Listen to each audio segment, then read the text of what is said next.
जिंदगी एक सफर है सुहाना, यहाँ कल क्या हो किसने जाना, यहाँ कल क्या हो किसने जाना, आज यहाँ कल क्या हो किसने जाना आज। जी भाई, बहुत शुक्रिया आपके इस कैरियोकी का, और आपकी आवाज़ भी माशाल्लाह बहुत ज़बरदस्त है। तो मैं उम्मीद है कि हमारी जो ऑडियंस है, जो नाज़रीन और सामीन, श्रोतागण और दर्शक हैं, वो इससे बहुत महसूस हुए होंगे, उन्होंने बहुत इसका मज़ा उठाया होगा। क्योंकि बहरहाल तो अच्छे दिन तो मेरे ख्याल में भाभी के कदर मस्का लगा रहा हूँ कि तभी से आए जब वो आपके साथ शामिल हुई आपकी ज़िंदगी में। तो लेकिन यहाँ पे आके थोड़ा सा आपको जो स्ट्रगल करना पड़ी, जो हम लोगों ने इसके पहले वाली कड़ी में जिसके ऊपर बात की थी, तो अब आपके पास एक नौकरी नई आपके वहाँ के कराची के पेशे से वाबस्ता मिल गई थी, तो आपको कुछ मनपसंद सा माहौल मिला होगा। और ये बैथर्स्ट में जॉब था, उसके बारे में हमें बताइए कि यहाँ जो है वो जैसे मैंने बताया कि वो पोजीशन थी रीजनल टेलीकम्युनिकेशन इंजीनियर और रेलवेज। उस जमाने में रेलवे स्टेट रेल कहलाती थी। जी जी जी। और उनका एक डिवीजन था फ्रेट रेल। मेरी रिस्पॉन्सिबिलिटी ये थी कि लिथगो से लेकर ब्रोकन हिल तक और फोब से लेके नॉर्थ वेस्ट में मज्जी तक 3,500 किलोमीटर का ट्रैक था, जिसमें सेफ वर्किंग कम्युनिकेशन प्रोवाइड करने की जिम्मेदारी मेरी थी। वाह। $500,000 का बजट था ऑपरेशनल, और 15 का स्टाफ मेरे नीचे काम करता था। 2 डिफरेंट टीमें थी। एक ग्रुप लाइनमैन का डब्बो में बेस था सेंट्रल वेस्ट में, और दूसरा ग्रुप लाइनमैन का बैथर्स में बेस था। हमारा कम्युनिकेशन रूम जो है वो ऑरेंज में था। मेरी ऑफिस जो है वो बैथर्स में थी। तो होता ये था साहब कि मैंने ट्रैवल तो करना ही करना था। तो हम रेल लाइन के साथ जो हमारा कम्युनिकेशन नेटवर्क था, उसकी हर 6 महीने में एक ट्रिप तो लगती थी, कि जिसमें जो है वो हम ऑरेंज से पार्क्स जाएं, और पार्क से फिर जो है वो हम जाते थे ब्रोकन हिल वाया डर्ट लाइन। और वो एक जीवन का अजीब एक्सपीरियंस था। मोस्टली जो लोग में रहते हैं उन्होंने नहीं देखा होगा जो मैंने देखा है सेंट्रल वेस्ट को। पार्क से निकले पीक हिल से निकले, आगे जाएं तो 200-200 किलोमीटर कुछ नहीं, नथिंग। फिर एक छोटी छोटी रेलवे की लाइन के साथ कारवान पार्क बने हुए थे रेलवे के, जहां आप स्टॉप कर सकते हैं। 2 आदमी जरूर जाएं साथ, और ये मैंडेटरी था। पेजर फोन तो थे ही नहीं, पेजर चलते नहीं थे, और कम्युनिकेशन रेडियो कम्युनिकेशन की भी एक छोटी सी लिमिट थी 20-30 किलोमीटर की, उससे आगे वो चलता नहीं था। तो हमारे पास कॉपर की रॉड्स होती थी, वो हम रेलवे की लाइन के ऊपर लगाकर और मैग्नेट और टेलीफोन से रिंग रिंग रिंग करके कंट्रोलर से बात करते थे। वाह वाह, 1930 पहुंच गए आप तो, बहुत अच्छे। क्या बात है। तो अरे शुक्र है आपको वो मोर्स कोड नहीं इस्तेमाल करना पड़ी। तो ये फैक्ट बता रहा हूं मैं आपको। और फिर आगे जाकर क्या होता था, जैसे रोटो, मिनिंडी, डार्निक, कलिंथा, ये वो जगहें हैं जहां 4 आदमी रहते हैं या 6 आदमी रहते हैं। और मिनिंडी बड़ा शहर है और आइवनहो बड़ा शहर है, लेकिन बड़ा शहर से मतलब 325 आदमी है। तो इससे आगे मैं क्या बताऊं। तो मतलब ये सारा डर्ट रोड पर जाएं और ब्रोकन हिल तक जाएं, वापसी में आए तो कोबार, विल्केनिया, आइवनहो, कोबार, निंगन, डबो, गिलगेंड्रा, गुलार गंबोन, कुनेम्बल, ऑरेंज होते हुए, मतलब पूरा एक सेंट्रल वेस्ट में मैंने 20 साल गुजारे हैं। तो मुझे तो चप्पा चप्पा याद है उनका। आपको तो नाम ऐसे याद है जैसे आपकी अपनी हथेली। हाँ। तो एक दिन जब लौट कर आए तो बैठे हुए थे, मुझसे पूछने लगे, किसी ने कहा कि तुम कहाँ थे इंदर, एक कलीग ने पूछा। दूसरे ने कहा ये वुप वुप गया हुआ था। तो मैं नया था, मैं हैरान हो गया। मैंने कहा यार वुप वुप तो मैं गया नहीं। वुप क्या होता है?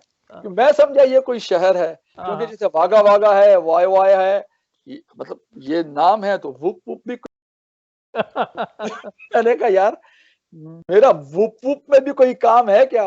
तो जो हंसे हैं उधर वो सारे दोस्त मेरे, फिर किसी ने पेट मुझे पकड़ के बताया, हंसे हो गए, क्या बात है। बहुत कहने अच्छे। लगा भाई ये ऑस्ट्रेलियन स्लैंग है, वुप हाँ, वुप की माने लुगवी ये है कि in the middle of nowhere. हाँ। Real interior. बहुत अच्छे। तो ज्यादातर वो तो वैसे ये फिर भी रेगिस्तानी इलाका नहीं है, लेकिन ये कि फार्मिंग वगैरह थोड़ी बहुत होती होगी वहाँ पे। रेड रेड डर्ट है सर, जी। और जब बारिश पड़ती है तो उसमें से जो हरियाली निकलती है हम्म, वो देखने जैसी है। अच्छा। और हमने वहां कैंगरूज और एम्यूज को ऐसे चलते हुए देखा है जैसे यहाँ आप मोटरसाइकिल और शॉपिंग करने साइकिल जा वालों रहे हो वो। हाँ, क्योंकि एक कई जगह साइन लिखे हुए हैं कि 200 किलोमीटर तक कुछ नहीं है, तो पानी शानी ये वो जो ले जाना है अपने साथ पक्का लेकर चलो, आगे कुछ नहीं है।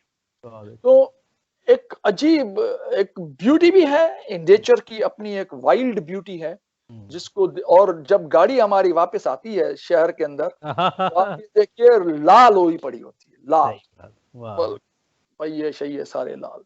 और खुद तो पे भी तो बहुत हाँ रेड डर्ट, डर्ट आती होगी। हाँ आती है। और एंजॉय किया, चैलेंजेस थे, नए माहौल में, देसी था मैं उधर, विदेश में और कोई था भी नहीं उस जमाने में, अकेली हमारी फैमिली थी।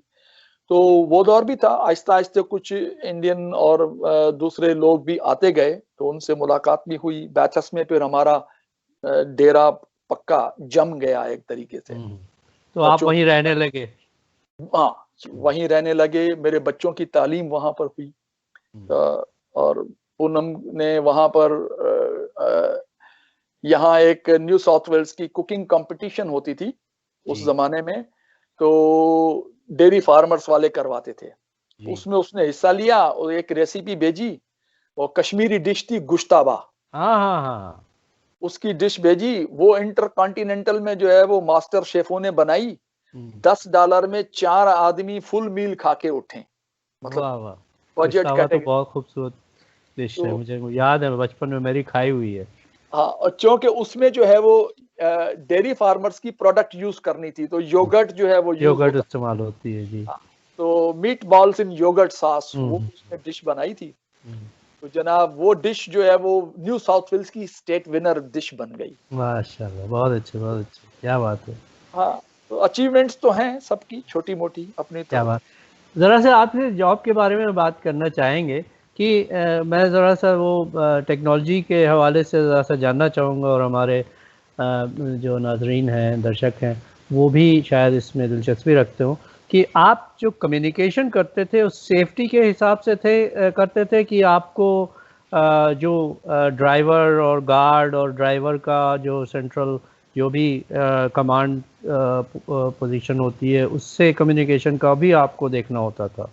देखिए उसमें कम्युनिकेशन ओवरऑल जो है उसमें डिफरेंट एलिमेंट्स थे। फॉर एग्जांपल जैसे ऑफिसेज का एनवायरनमेंट है, बैचस में, डबो में, पार्क्स में, ऑरेंज में, ब्रोकन हिल में, तो वहाँ हमारी टेलीफोन एक्सचेंजें लगी हुई थी। जी।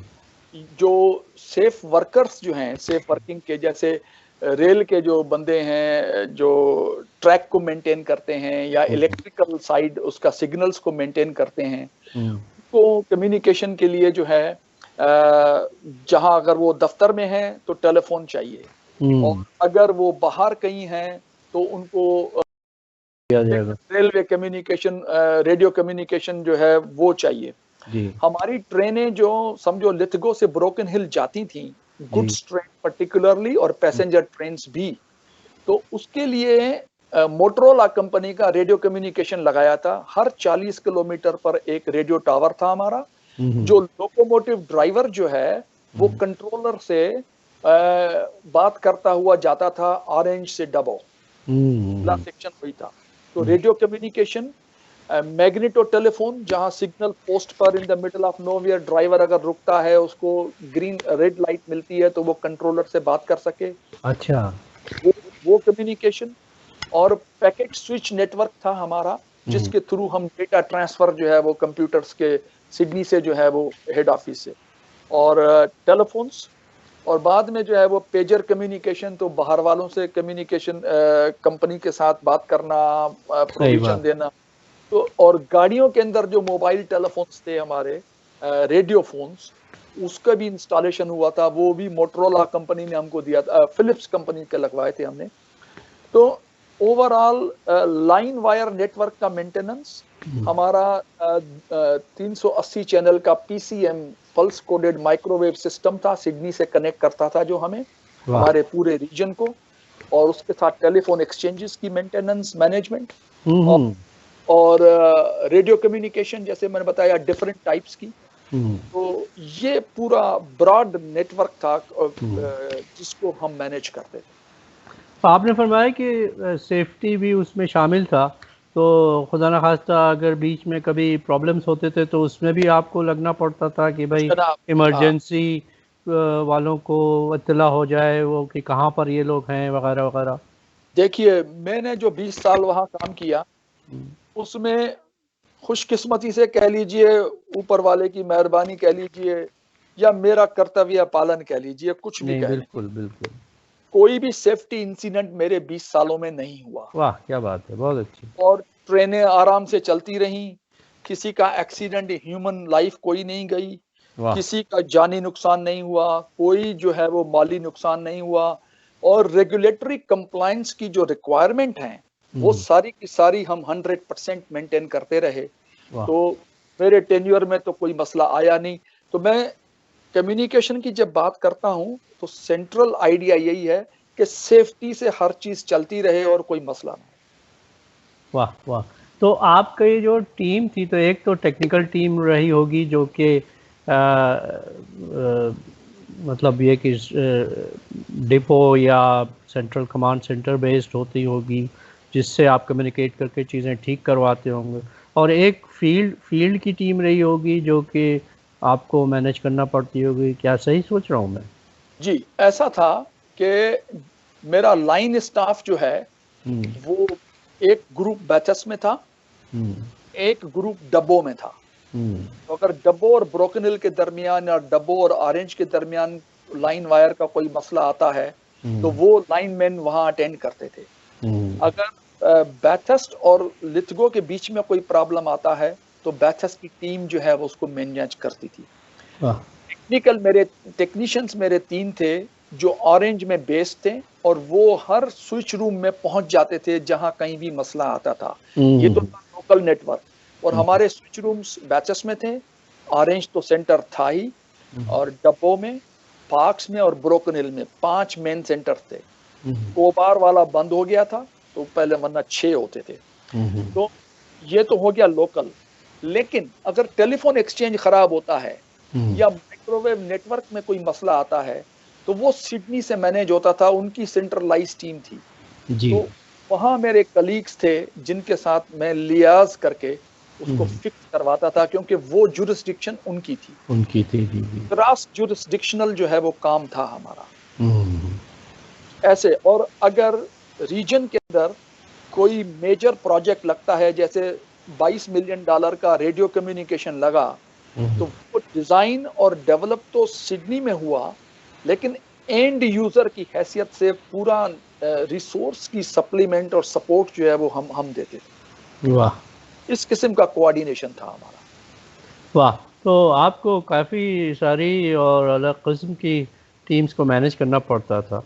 तो उसमें कभी आपको ऐसा लगा हो, ये सवाल हो सकता है हमारे दर्शकों को, नाजरीन को के जहन में आए, क्योंकि 2010-12 के बाद थोड़ा सा यहाँ पर माहौल, जो ऑस्ट्रेलिया तो जाना जाता रहा है इगैलिटेरियनिज्म, इक्वालिटी और सब चीज़ों के लिए, लेकिन यहाँ पे शायद स्टूडेंट्स की आने की वजह से कुछ झंझट ज़्यादा हुए या इकॉनमी डाउन हो गई उसकी वजह से। तो आपने वो ऐसा कभी तो नहीं महसूस किया कि आपसे किसी ने झड़प हो या आपको नीची निगाहों से देखा हो? देखिए, 2-3 चीजें हैं इसमें। सियासी माहौल जब चेंज होता है तो थोड़ा सा फर्क तो जो है वो आता है। जी 96 के इलेक्शन हुए तो लेबर गवर्नमेंट से लिबरल गवर्नमेंट में चले गए। जी तो जो नई हुकूमत आई उनके पॉलिसी डायरेक्शंस जो हैं वो लेबर गवर्नमेंट से थोड़ा डिफरेंट थे। जी ये तो हो गया पॉलिटिकल। हाँ, ऊपर की लेवल की बात। नीचे जो है वो मेरा अपना व्यू पॉइंट जीवन का ये रहा है कि मैं अपनी मर्जी से इस मुआशरे में आया, इस समाज में कोई मुझे गन पॉइंट पर लेकर नहीं आया सही। और इन्होंने मुझे आने दिया। ठीक है, इनको स्किल की ज़रूरत थी, मैंने एप्लीकेशन डाली, इन्होंने मुझे ले लिया, मैंने यहाँ कंट्रीब्यूशन शुरू कर दिया। ये तो हो गया इकोनॉमिक साइड पर जी लेकिन मैं अपने तौर पर अपने आप को, अपने परिवार को हम मशकूर और ममनून समझते हैं कि इस सोसाइटी ने हमें एक बेहतर ज़िंदगी दी है, इसमें कोई शक सही नहीं। बात है, सही बात। तो हम अपना सोशल डेट जो है वो इस समाज को देना अपना फर्ज समझते थे। बिल्कुल वजह। उस हवाले से हमने यहाँ की लोकल ऑर्गेनाइजेशंस में, लोकल सिस्टम्स में, बैथेस्ट में हम इंगेज हो गए। फॉर एग्जांपल मेरे सर पे बहुत सारी टोपियां थी। मैं institution of engineers Australia Bathurst chapter का सेक्रेटरी था 3 साल। मल्टी कल्चरल ग्रुप था जिसे उसका नाम था इंटरनेशनल फ्रेंडशिप ग्रुप, उसका मैं प्रेसिडेंट था 2 साल। यहाँ लायंस क्लब ऑफ बैथेस्ट है, उसमें मैंने लायन टेमर की हैसियत से ज्वाइन किया। 6 साल में चलते चलते मैं फर्स्ट वाइस प्रेसिडेंट बन गया। वाह। और उससे क्या होता था कि जब आप कम्युनिटी कंट्रीब्यूशन और सर्विस चैरिटी वर्क करते हैं तो आप सबकी निगाह में आ जाते हैं। सही बात है। सेंटर में, रोड में, पार्क में, मेले में, ठेले में खड़े हैं, सॉसेज बेच रहे हैं, पैसा इकट्ठा कर रहे हैं, इस किस्म के। और हमारे बच्चे जो हैं वो भी अपना रोल प्ले कर रहे थे। मेरी दोनों बेटियां जो हैं वो इंडियन बॉलीवुड डांसेस वगैरह करती थी चैरिटी शोज के लिए। Care flight Australia, Bathurst cancer cottage, Fred Hollows foundation, Australia day celebrations, prime minister's drought relief fund, इस किस्म के कामों में जब हम इंगेज हो गए तो हर आदमी हमारे परिवार का नजर आने लगा। सो मच सो दैट मुझे ऑस्ट्रेलियन लायंस फाउंडेशन का सबसे बड़ा एजाज मिला जिसे जेम्स डी रिचर्डसन अवार्ड कहते हैं। वाह। वो बाई नंबर होता है और चंद लोगों को ही मिलता है बाई नंबर, उसकी रजिस्ट्रेशन में नाम होता है। वाह। सेंट्रल वेस्ट से मुझे वो अवार्ड मिला तो वो खबर बन गई। खबर ऐसी बनी कि वेस्टर्न एडवोकेट न्यूज़पेपर के फ्रंट पेज पर मैं आ गया। वाह। और फिर उन लोगों ने हमारे परिवार के लिए एक एडिटोरियल तक छाप दिया। क्या बात है। बाई नेम, एक एक बच्चे का नाम, मेरी बीवी का नाम। और वो जून 2014 का एडिटोरियल और अखबार मेरी जिंदगी का सबसे कीमती सरमाया है साहब बैथेस्ट का। बहुत अच्छे, बहुत अच्छे। तो चलिए, बहुत शुक्रिया। हमें प्रॉब्लम नहीं हुआ। बहुत ये आपका आखिरी जुमला जो है कि आपको कोई प्रॉब्लम नहीं हुआ। प्रॉब्लम थे लेकिन ऐसे नहीं थे जो कि हल किए जा सकें या आपको मायूस कर जाए। तो यही ज़िंदगी है। और आपका वो जो अर्जुन वाला जो जज्बा था वो बहुत अच्छा है क्योंकि आपने इसको कर्म भूमि बनाया। जन्मभूमि तो आपकी कराची रही है।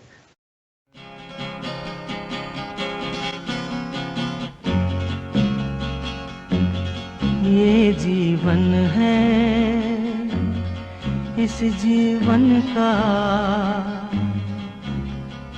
यही है, यही है, यही है रंग रूप। ये जीवन है, इस जीवन का यही है, यही है, यही है रंग रूप। थोड़े गम हैं, थोड़ी खुशियाँ, थोड़े गम हैं, थोड़ी खुशियाँ, यही है, यही है, यही है छाँव धूप। ये जीवन है। हंसते गाते जहाँ से गुजर, दुनिया की तू परवाह न कर। मुस्कुराते हुए दिन बिताना, यहाँ कल क्या हो किसने जाना। जिंदगी एक सफर है सुहाना, यहाँ कल क्या हो किसने जाना। टिट टिट टिट टिट ओले ओले ओ, टिट टिट टिट टिट ओ, ओले